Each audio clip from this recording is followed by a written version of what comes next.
Welcome to Chillin' 101. We hope this video helps. In this video, I will show how to play Minecraft on LDPlayer. First, head over to the official LDPlayer website and download the most recent version. Installation is straightforward. Just follow the on-screen prompts. Once installed, launch the emulator. You'll need to complete a quick initial setup, which usually involves signing into a Google account, much like setting up a new Android phone. This prepares your virtual device for installing games and apps, getting you ready for some block building fun. Now that LDPlayer is ready, let's get Minecraft installed. Open the Google Play Store directly within the emulator. Use the search bar to find Minecraft and then proceed with the purchase and installation of the official Pocket Edition. If you prefer, you can also drag and drop an existing Minecraft APK file directly into the LDPlayer window to install it.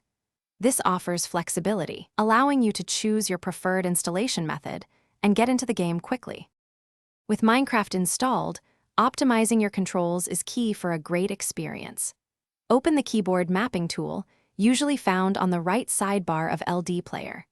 This intuitive tool lets you drag and drop virtual buttons onto the game's touch controls.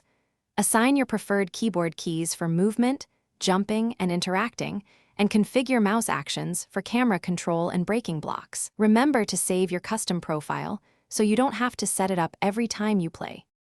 To ensure the best Minecraft experience, let's optimize performance. Go into LDPlayer settings and allocate at least 4 CPU cores and 4 GB of RAM if your system allows. Within Minecraft itself, reduce graphics settings like render distance and fancy graphics. Also, enable the high frame rate option in LDPlayer for smoother visuals. Finally, close any other demanding applications running on your computer to free up resources, ensuring your blocky adventures are as fluid as possible. Thanks for watching. Consider subscribing if we helped you.